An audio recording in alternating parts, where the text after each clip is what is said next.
Everybody got a power bump. Poor Tanya. you She big said, I just turd. lost all of the work I've been doing for the last 3 days. Talking to us on Facebook. I am so sorry, honey. So that's sorry. That's so much worse than ours. I'm so sorry. I want to cry with you. A lot of people No, are we've all happy. been there, though, right? Where you're like working and working, and you forget to save something, or maybe you didn't put it to a file, and then it's all gone. Then there's a sailor in your house, letting everybody know what a I've been there with you, sister. darn shame it is.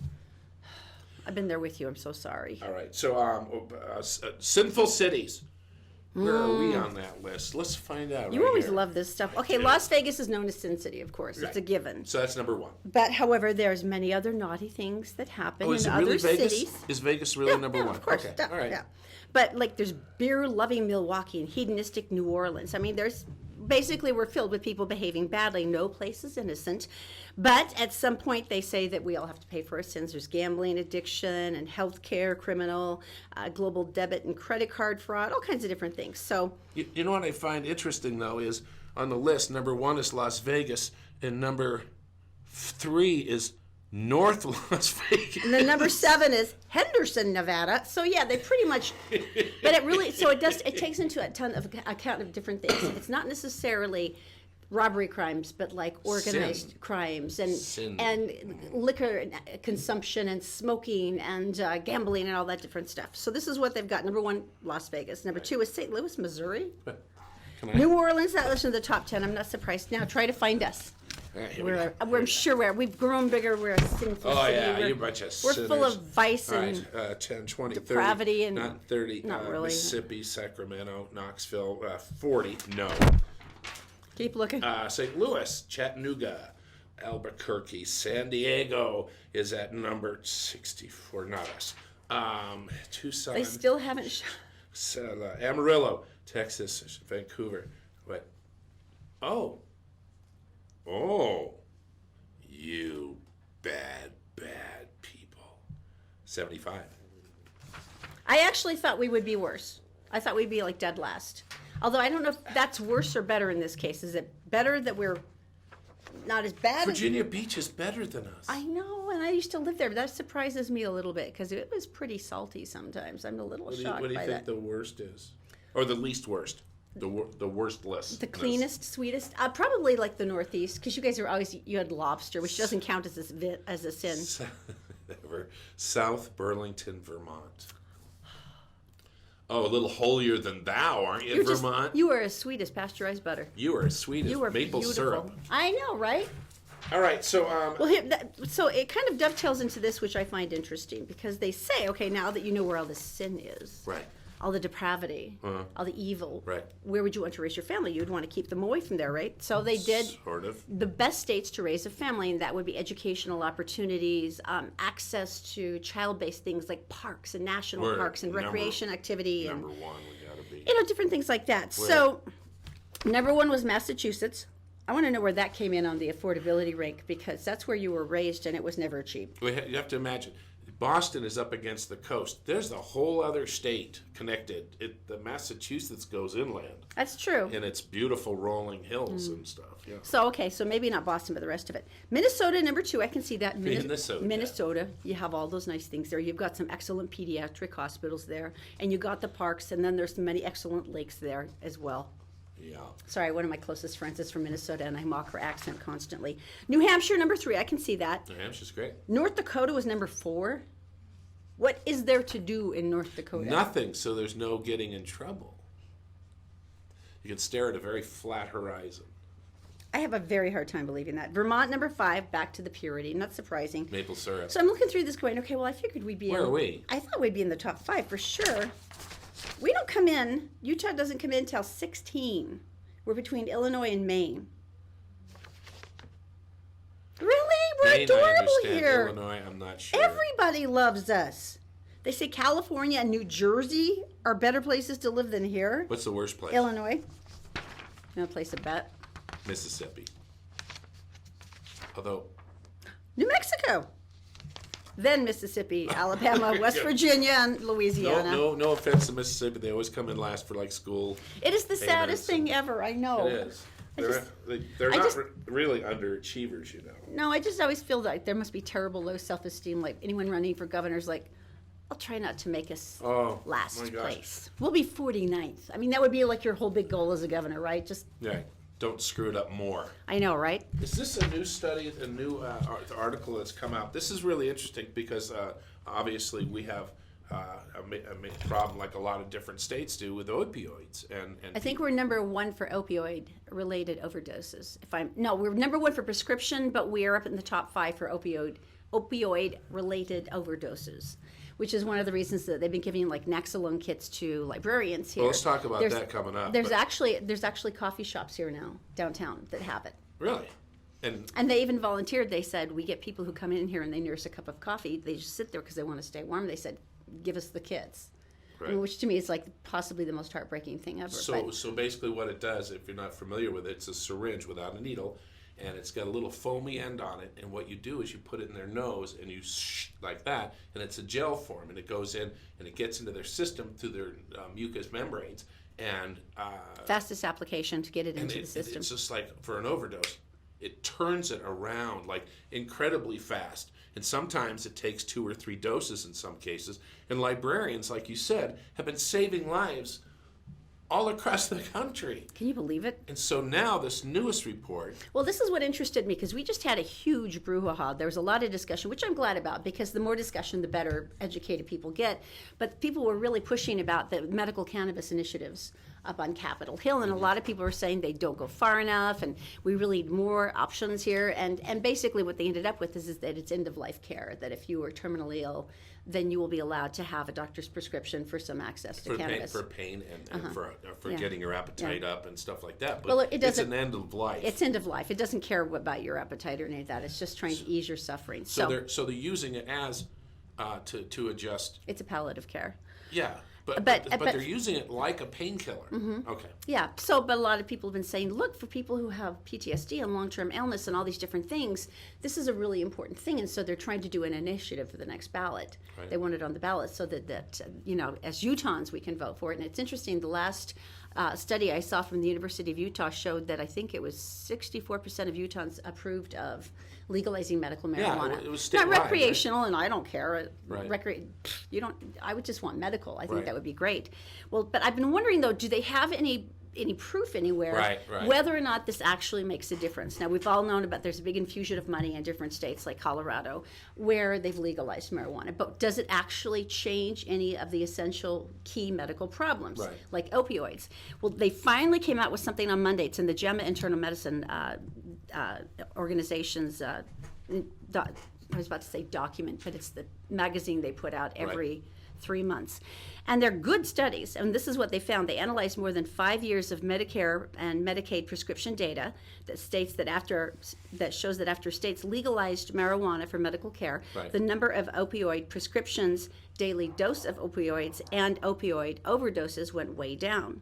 Now, that's really interesting because they had seen some similar correlation in 2014 where they showed that states with medical marijuana laws had 25% fewer deaths from opioid overdoses. But that was kind of a really preliminary study. Mm-hmm. So this new one, they were like, we really wanted to have like a 10-year examination of what actually happened along the way. They said you can't really take like 1 or 2 years worth of data right. and say conclusively this is what happened. And everyone's been waiting for the data. Mm-hmm.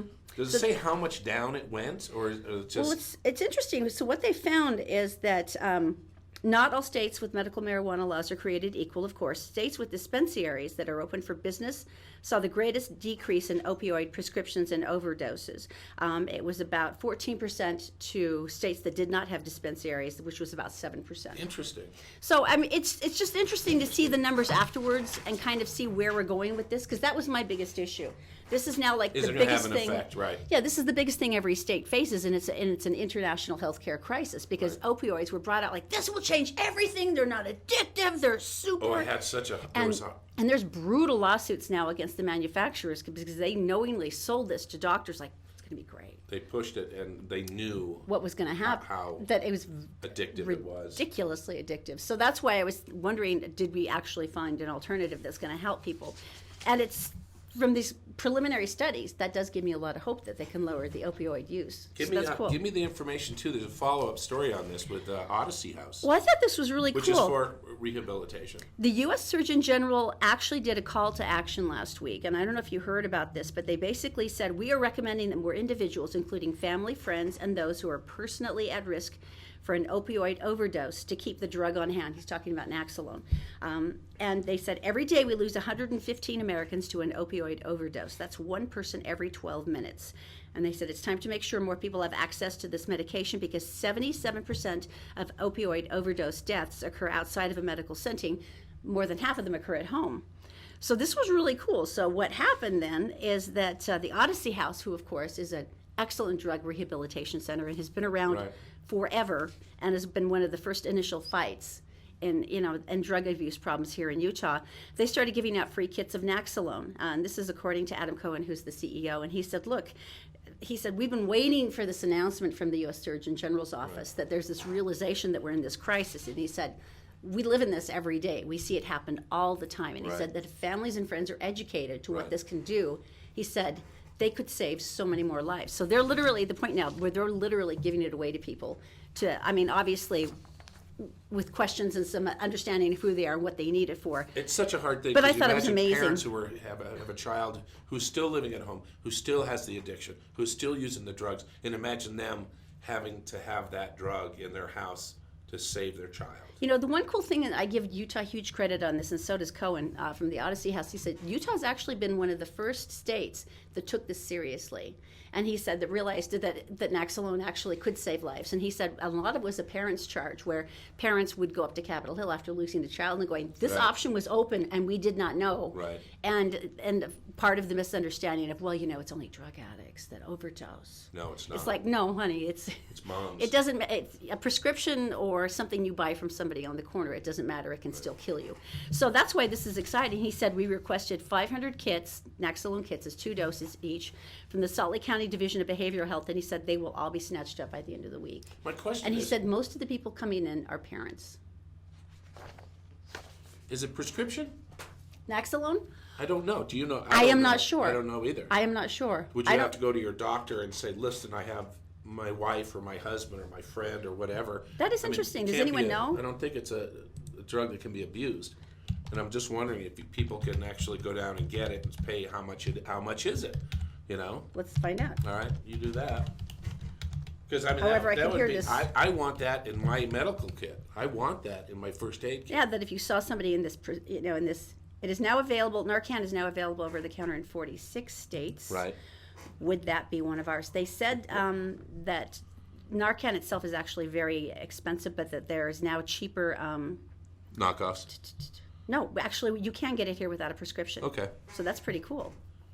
That makes me And very what if happy. GoodRx has a coupon for it? discount? That's entirely possible. Good, if you haven't heard about this, and I wish they would sponsor us because we really like them, but GoodRx is actually GoodRx.com. You go there and you can actually print off ridiculously good discounts for drugs. Let me say this. Prescription drugs, obviously. We needed to do this, and so this is not. You don't have to give them any information, none. You just type in the drug, and it gives you, and it's not mail order. And you pick it by the store. It says Smith's or Walmart or it names pharmacies that you probably already go to, and. One lady, I posted it like 4 times on Facebook. Huge just response. because it saved her $800 a month. $800 a month, and if you don't have, it's cheaper than your copay in a lot of cases. And a lot of people are just like, whoa! And I said, just share it as much as you can. They don't make any money off you. You just type in the medication, and it gives you a coupon. I mean, and it tells you where it is, and it gives you 5 or 6 different prices. GoodRx, just the letter R and the letter X.com. Do you know that you don't have to be a member of Sam's Club or Costco if you're going to the pharmacy? Did you know that? I did not know that. Now you do know that. Really? I thought you had to be a member for that. No, there's a law. There's a law about. That's really cool. I'm thinking, was that or was that for liquor? I'm thinking, Never mind. Let's ignore there was Todd. 2 articles and I read Check it out. Okay, the important thing is this, that is a really positive thing. Number one, that we're seeing Yes. a reduction in deaths. And Yes. number two, that there is an option now for perhaps saving your child or your best friend's life or somebody that you may not know, but that you see that they're in distress, like these amazing little librarians. And we interviewed one of these girls who could not have been more than 18, and she weighed she was like the body weight of a sparrow. She had the big glasses, and she goes, I just went up and jammed it right up his nose. I'm like, And he was laying you're in the, so cool! First of all, she found him. Yeah. He was laying in the bushes. Yeah, oh, seizing. And there you go. How So cool is no, that? but this is I know this has been long talking about this, but it made me so happy because I'm always worried people will go, we're talking about drugs. It's like, no, I finally, after talking to enough parents, I finally Yeah. realized this is everybody's children. This is your grandma. This is your aunt. So it's so cool to see that there's a big change. And some people go through rehab 4, 5, 6 times. And it works. Stick with it. Alrighty. This is my dream job. Really? My absolute dream Go job. ahead. Salt Lake City Police are running a sting operation. I should I saw one of these down by Salt should Palace. so be a part of this. I could get a little secret badge, and I could They participate. actually just have a little speaker talking to when someone's about They to just run you walk over. 'em. They just watch them. Police guys sitting in cars, unmarked vehicles, motorcycles in the shadows. And so what they're doing is they're having stunt walkers go down and walk in the crosswalks. Do you know what the rule is for people in a crosswalk? If there's They're a not crosswalk, they're not crossing against the light or anything, and they step off the curb. When You stop and you let them go. It's a crosswalk. And how far do you let them go to? Um, Aha! See, that's I- why we need don't the they have- magic board. Don't they have to be 3/4 across the street? That's why They have to be. it was invented. They have to be past the center dividing line, and I think 3/4 past, right? Okay, no. Of course, you've got a visual aid. Tell me more. All right, I'm going to slide your way just a little bit. Mm-hmm. There we go. All right, so, I've got you. all right. So here is the road, and here is the road. There is the road. There is the road. All right, let's say you're coming down here, and you're going to turn this way. Okay. All right. Okay. And, Yeah. and Mr. Magoo, there's Mr. Magoo. Mr. Magoo, really? He's going to go. That's the best you could come up with? I'm upside down, lady. Okay. So Mr. Magoo, he's going to cross this way. Okay. At what point you stopped, and at what point can you go? Okay. If I'm No, right. you got to use your marker. Come on, don't be an amateur. I'm trying to do All this. right. Okay. Isn't it like it's 3/4, right? He has to be past the center dividing line, and See, everyone, one no one quarter knows to this. the way to this other side of the street, right? Right. So it's 3/4. No, I might be wrong, which usually you just have to wait till that person hits the halfway mark on the line of the dotted line. That And doesn't seem right. The reason is he is stepping out of your way as opposed to this way you have to wait the entire time because you could still hit him or her. So this way you have to wait until, I'm going to back here, One of the reasons I thought that it was 3/4. halfway until he is in front of the other stop traffic, and then you may proceed. Okay, my understanding though is one of the reasons that they insisted it was 3/4 is because people do that big sloppy turn where they very often clip the center line. You've seen it a million times where I've almost been nailed sitting there waiting in traffic, and that's one of their main concerns about the safety. So usually the person has to be here. I think it's just till they get to the line. Only because I've been in traffic court enough and had to take the defensive driving classes long enough that I picked up a few things. I'm almost sure. Really? I had it pulled up. Okay, here we go. Pedestrians' right-of-way duty of pedestrian, except as provided under subsection 2 when traffic control signals are not in place or not in operation. Subsection. The operation of a vehicle shall yield the right-of-way by slowing down or stopping, if necessary, to a pedestrian crossing the roadway within a crosswalk when the pedestrian is on the half of the roadway upon which the vehicle is traveling, or when the pedestrian is approaching so closely from the opposite half of the roadway as to be in danger. Now, what they are saying, however, is a pedestrian may not suddenly leave a curb or other place of safety or walk or run into the path of a vehicle Your meat. which is so close as to constitute an immediate hazard, meaning you do have some responsibility that this guy's coming at you. And by the way, the next thing it talks about are school crosswalks, and you may as well stop half a block away. Do that. And Would they you? should, Do that. because So you don't, crossing guards, they're my favorite people in the world because the one we have in front of our kids' school She's is adorable. the sweetest. Oh my God, I'm She's so in such love a with nice her. lady. Until the day I saw her take her little, you know how they have the little stop sign. She took it and she went thunk, right on this guy's hood and went, "You didn't stop." And I'm like, "Oh!" It was very exciting for all of us. Tease you. So here's what the cops are doing. They have stunt walkers. I so wanted to do this. No, because you would totally fake it. You'd not be out there going. No, I I can like see- no, I you'd do be my, like, "Hey, you know, how you I doing?" do like my phone thing, and I'd be like, "Yeah, no," and I'd step out, and then the cops would see it, and then they chase that guy down, give him a ticket. I would be so good at that. I actually did watch this happen once because I actually stopped at the crosswalk because the guy was walking and this guy shot right in front of him and almost hit him. Which I'm like, that's why I don't want you doing it. But yeah, he just had a little radio, the police radio that he talked to on his shoulder. And you know the saddest part, and I'm so horrible, the first thing I thought is, I wish I had filmed this, because if you ever seen like the instant karma videos on YouTube, they're like the most satisfying thing ever. I'm like, that was my moment. I was almost there. But no, I didn't film it. All right, so we should talk about. We're going to change some stuff on the show because we had the power bump and everything. And but once I want again, you I'm to talk, so sorry I to want you everybody to who talk lost their about work. Magic Wash.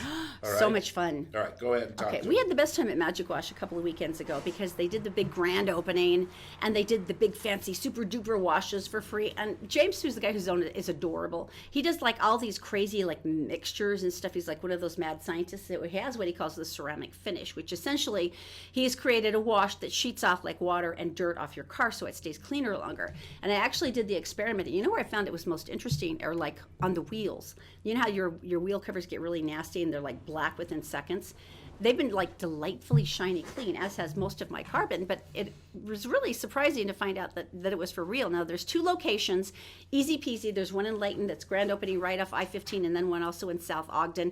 And they even have young, happy teenagers who will do detailing service for you if you would like to just sit there and examine your fingernails, which is primarily my reason for going. Oh, and if you're one of those weird vacuum people like I am, they have those vacuums to clean the inside of your car that will suck your carpet inside We out. used to have a dog. I don't care. It was awesome. All right, so coming up next, we are going to talk about a certain golf course that you can swear but only quietly, and that's coming up next. Really?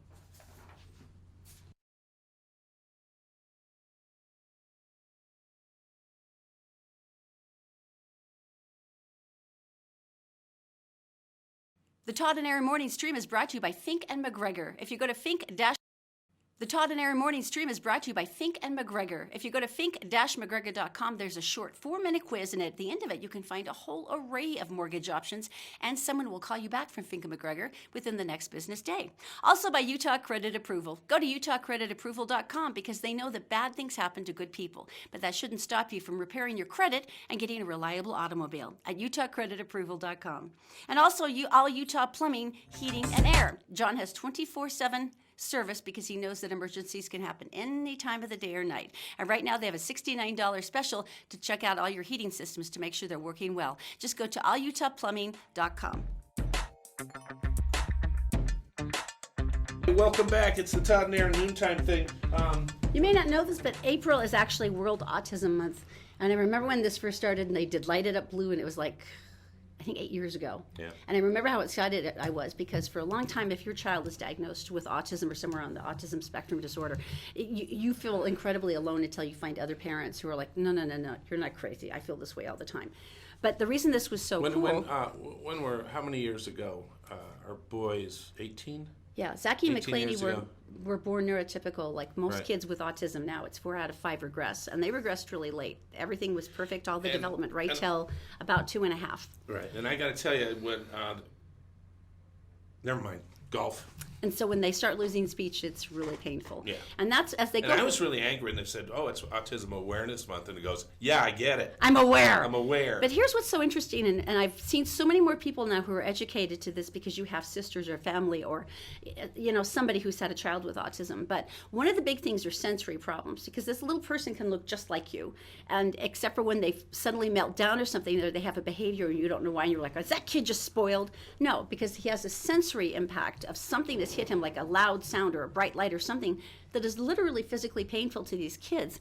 Now, Top Golf in Salt Lake did something so sweet. Before you do this, Yeah. they have theaters who show the movies, and they lower the sound and they bring up the lights just a little So bit. the kids can get up, move around and if they need see to. And everybody makes noise and no one cares because they're all in the same boat. Exactly. The family and stuff. Well, on Saturday, April 28th at Topgolf, guests with special needs are able to enjoy sensory-friendly modifications. They wanted to make sure that the kids could enjoy the games to their fullest.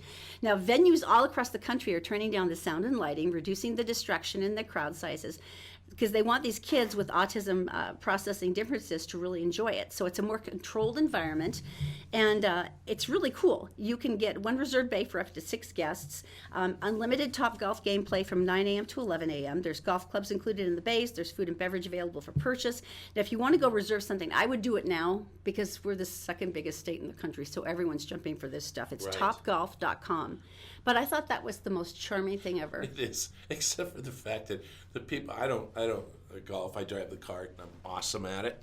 But I know some friends that I've golfed with, and they swear rather loudly. So perhaps they're going to be swearing quiet. So do some of the kids. It's some of the kids do too. Yeah. So anyway, so that's really cool. I just thought it was wonderful. Right. And also, Discovery Gateway here in Salt Lake City just got the first National Museums designation as an autism-friendly museum because they have a specific sensory area for the kids. Right. And they also have sensory kits. Like if you think it's going to be too loud for your kids, they have like headphones you can put on them, all kinds of different things to help them acclimate better to the environment there.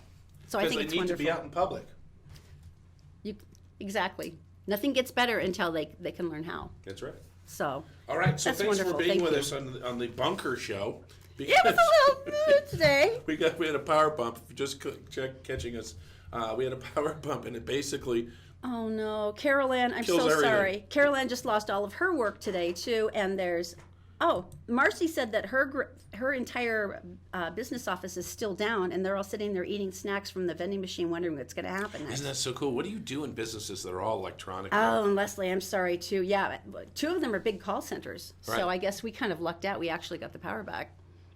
Sorry for you, because then you have to watch us. So anyway, thanks for watching. I'll be back tomorrow with a full thing. We got to come up with a name. This is killing me. You guys have a good day. What better way to calm you down if you did lose your internet? And you're watching this on your phone right now. Exactly, is to leave you with a pig eating popcorn. We'll see you tomorrow.